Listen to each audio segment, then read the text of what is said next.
میں رکاوٹ بنا رہا ہوں، تم اللہ اللہ کرو، اس مالک کو راضی کرو۔ میرے رسول پاک علیہ وسلم نے فرمایا بندہ اللہ کے سب سے قریب اس وقت ہوتا ہے جب وہ سجدے کی حالت میں ہوتا ہے۔ کس کے قریب ہوتا ہے؟ اللہ کے سب سے قریب ہوتا ہے۔ وہ بڑا نیڑے ہے رب کے، بڑا قریب ہے، اس لیے کہ وہ حالت سجدہ میں، وہ جب سجدے کرتا ہے نا اس کی بارگاہ میں جب جھک جاتا ہے۔ آپ ذرا سجدے کی کیفیت دیکھیں نا، زبان بھی یہاں ہے، آنکھ بھی یہاں ہے، کان بھی، عقل بھی ساری، اس نے سارا کچھ رکھ دیا سجدے۔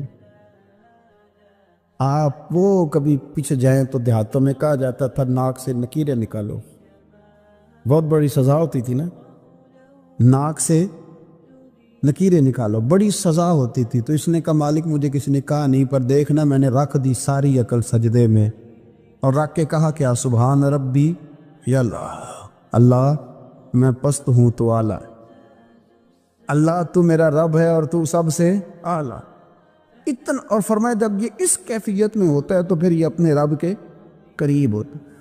کثرت عبادت، نوافل۔ ہمارے ہاں عمرے کی قرآن اندازی محفلوں پہ ہونے لگ گئی ہے، حالانکہ حدیث سے ثابت نہیں۔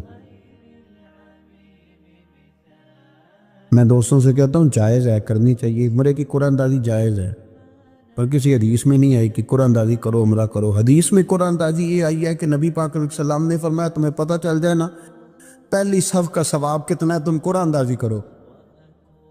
عمرے کی قرآن اندازی کا تو پوسٹر چھپتا ہے، تو یہ والی قرآن اندازی کب ہونی ہے؟ ہونی چاہیے کہ نہیں؟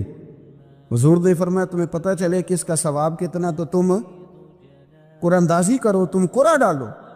جب آپ نماز پڑھ رہے ہوتے ہیں، جب آپ کا مصلی آباد ہوتا ہے، صلاح الدین ایوبی ایک بزرگ سے ملاقات ہو گئی بیت المقدس پر،